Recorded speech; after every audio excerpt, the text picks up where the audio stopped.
Assalamualaikum warahmatullahi wabarakatuh. Alhamdulillah. Syahrul Ramadan alladzi unzila fil Qur'an hudan lin-nasi wa bayyinatin minal huda wal furqan. Asyhadu an la ilaha illallah wahdahu la syarika lah wa asyhadu anna Muhammadan abduhu wa rasuluhu la nabiyya ba'da. Allahumma salli wa sallim wa barik ala nabiyyina Muhammadin wa ala alihi wa sahbihi ajma'in. Qala Allah ta'ala fil Qur'anil Karim wa ma khalaqul jinna wal insa illa liya'budun. Sadaqallah.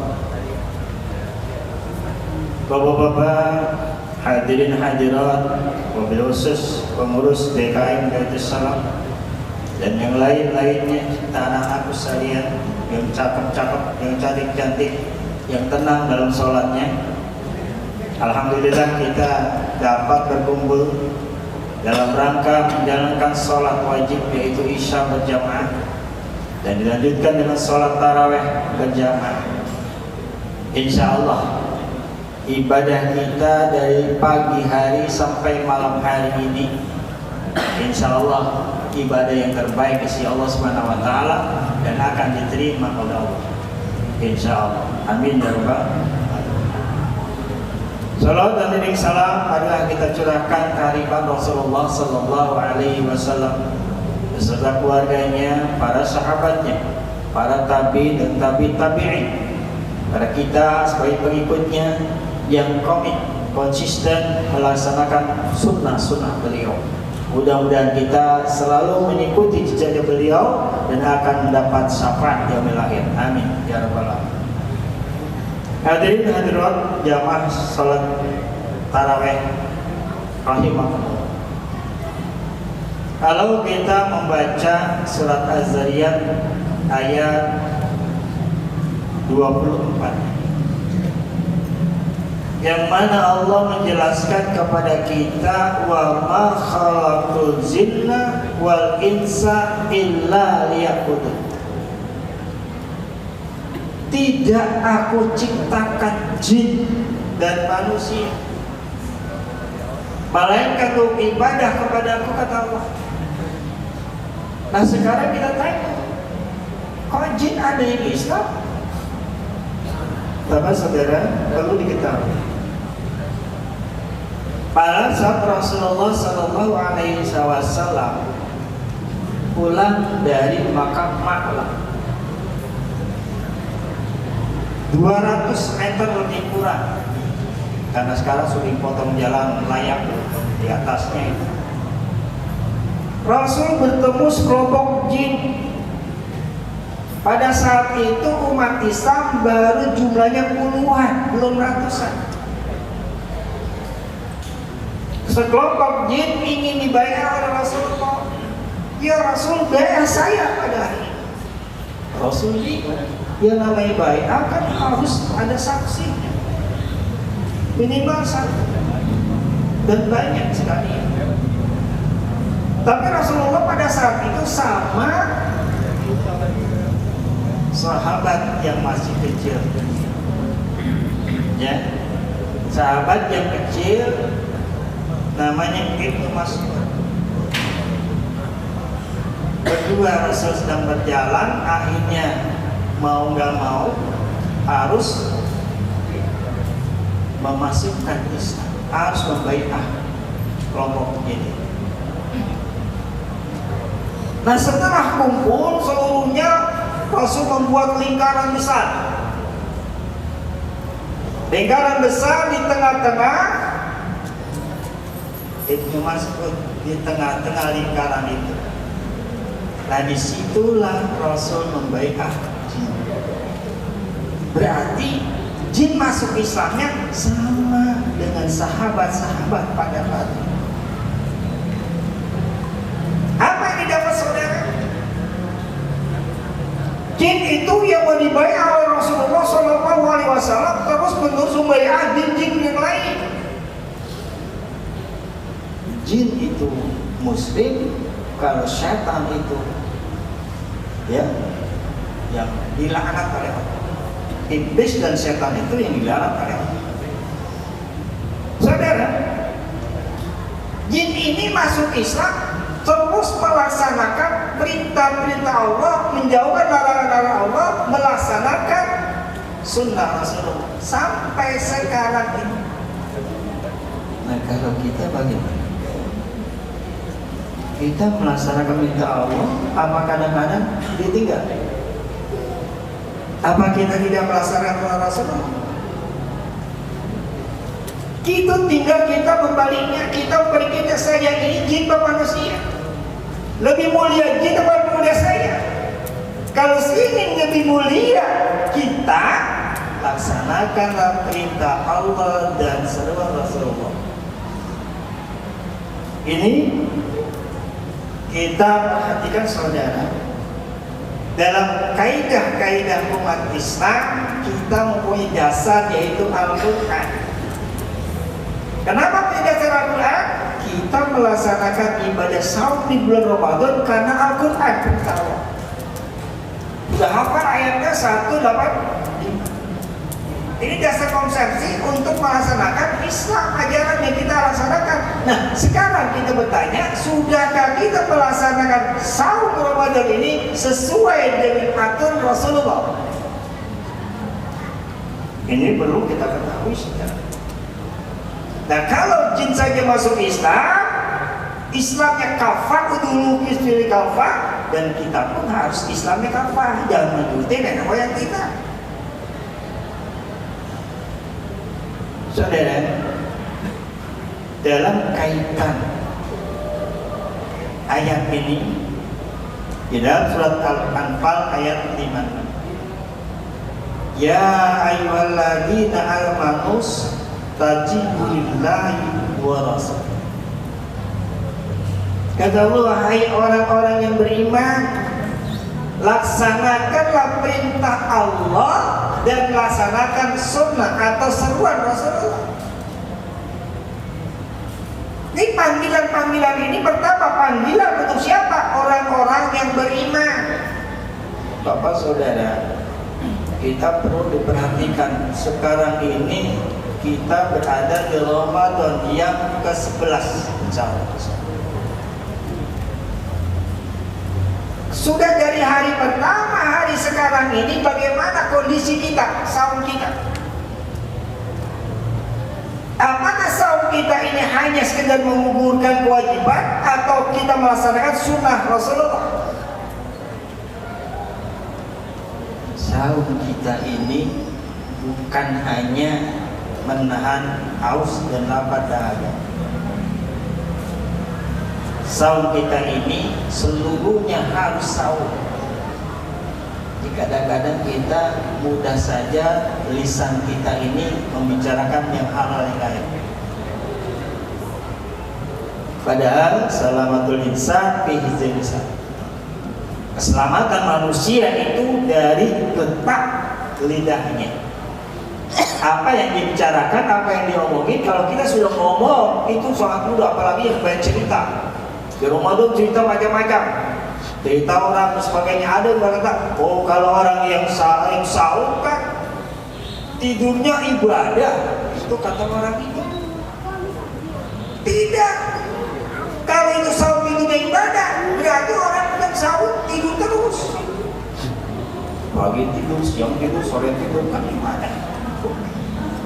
Intinya adalah orang yang saum itu dalam tidurnya dia ibadah, tidurnya itu dalam ibadah maksudnya. Kalau ibadah dia saum berarti ibadah. Nah kalau ibadah kita ini dengan saum seluruhnya, konsep kita ibadah kepada Allah, maka peliharalah lisan kita dari hal-hal yang lain. Kita sekarang kadang itu bohongnya gampang betul. Bohong itu sangat mudah. Itu dijaga. Daripada kita ngobrol yang tidak-tidak, yang bukan-bukan, marilah kita baca Al-Quran, tadarus Al-Quran, tambahan Al-Quran. sambil kita membaca ayat-ayatnya langsung kita baca terjemahannya, mungkin karena kita tidak mengerti. Itu nanti dapat wawasan. Ini yang banyak ditinggalkan, saudara. Nah, oleh karena itu, marilah kita seruan Allah melaksanakan saum di bulan Ramadan ini kewajiban yang tidak bisa ditinggalkan oleh siapapun juga kecuali yang berhalangan. Bagi laki-laki kecuali sakit. Kalau sehat bukan, tidak boleh ditinggalkan. Kewajiban ini yang dipanggil adalah orang-orang yang beriman. Kalau tidak beriman tidak dipanggil. Banyak saudara orang yang mengaku Islam tapi tidak beriman banyak. Nah, orang-orang seperti itulah lebih mulia jin daripada orang itu. Nah, kalau kita melaksanakan perintah Allah, menjauhkan larangan-larangan Allah di dalam Ramadan ini, kita termasuk orang yang toib, yang bagus, yang zamir. Kenapa? Karena kita melaksanakan perintah Allah yang diwajibkan kepada kita, kepada semua umat Islam yang beriman. Makanya Ramadan ini yang dipanggil yang beriman. Kalau tidak beriman tidak dipanggil. Banyak bapak, ibu, saudara-saudari orang yang tidak sahur banyak di sana juga ada banyak. Apalagi macam-macam itu makanan-makanan yang begitu tempatnya bagus, masuk langsung tertutup. Banyak sekali orang yang tidak sahur, banyak sekali. Makanya sahur ini yang beriman. Kenapa? Sahur ini tidak bisa diketahui oleh orang lain. Anak kita tidak bisa ketahui, istri kita tidak tahu. Sahur atau tidak kita di kantor tahu atau tidak tahu. Yang tahu kita sahurkah kita atau sahur atau tidak, itu kita buat. Makanya dalam kalender ini adalah Islam itu yang dipanggil orang-orang yang beriman, yang melaksanakan ibadah. Ini yang pertama, saudara. Yang kedua apa? Yang kedua sunnah-sunnah Rasulullah apa di dalam Ramadan ini? Sunnah-sunnah Rasulullah di dalam bulan Ramadan ini semakin kesini semakin sedikit orang yang melaksanakannya. Cobalah. Padahal kita sholat tarawih ini sudah dicontohkan oleh Rasulullah 4 kali betul-betul. Yang pertama, Rasulullah melaksanakan tarawih ini bersama-sama sahabat tidak banyak. Kemudian di pagi harinya banyak sekali bicara kesana kesini sahabat-sahabat yang lain. Akhirnya ikut lagi yang banyakkan lagi semua. Yang lain bercerita lagi sampai yang hari ketiga banyak lagi. Di hari yang keempat sudah penuh masjid, tapi Rasulullah tidak datang, tidak keluar. Apa? Takutnya kalau Rasulullah melaksanakan terus-menerus sholat tarawih nanti dianggap wajib. Kalau sudah wajib banyak orang yang berdosa. Kalau sudah wajib kita tidak ke masjid melaksanakannya seperti sholat, kita berdosa. Itulah sunnah. Makanya kita laksanakan sunnah sholat tarawih. Oh, saya mah malam saja sholat tahajudnya aja, tidak sholat tarawih, tidak apa-apa. Yang penting ibadah di malam hari di bulan Ramadan ini dilaksanakan sunnah Rasulullah. Itu ibadah.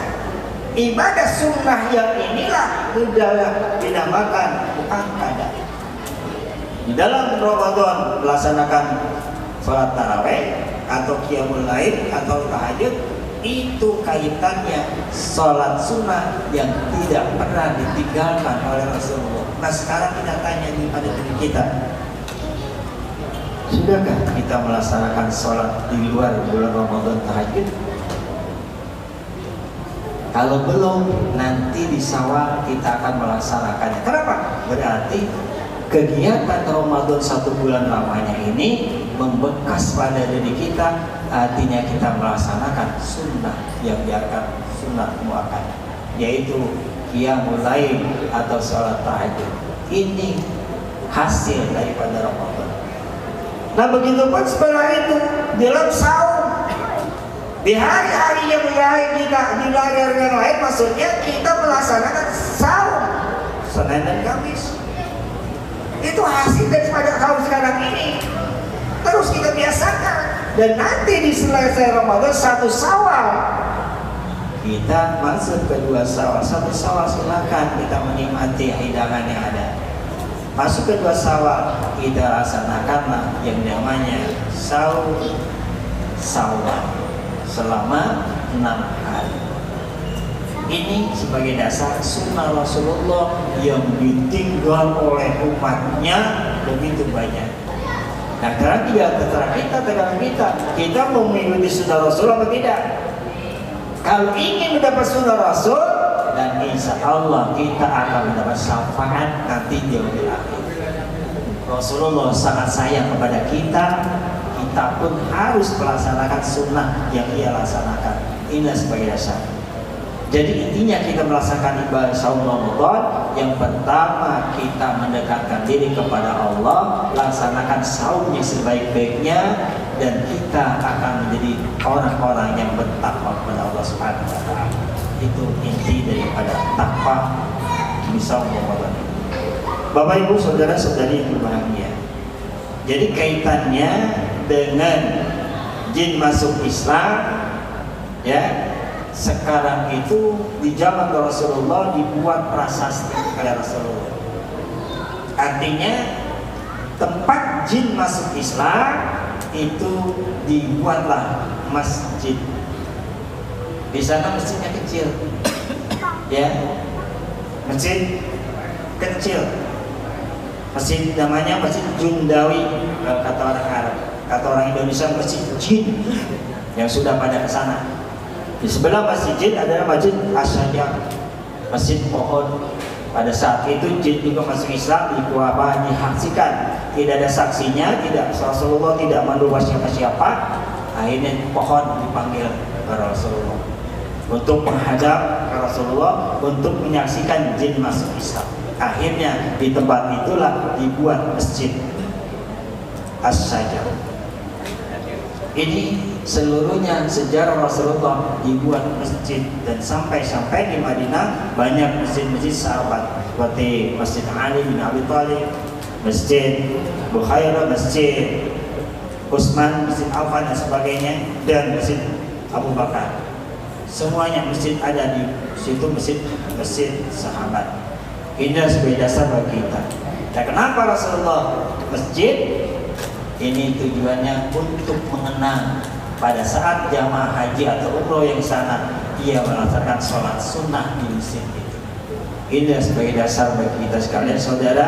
Jadi seluruhnya kita harus mengikuti sunnah-sunnah Rasulullah Sallallahu Alaihi Wasallam agar kita kelak di kemudian hari dipanggil Allah akan bertemu dengan Rasulullah Sallallahu Alaihi Wasallam. Kalau sudah bertemu dengan Rasulullah, kita akan masuk surganya Allah Subhanahu Wa Taala.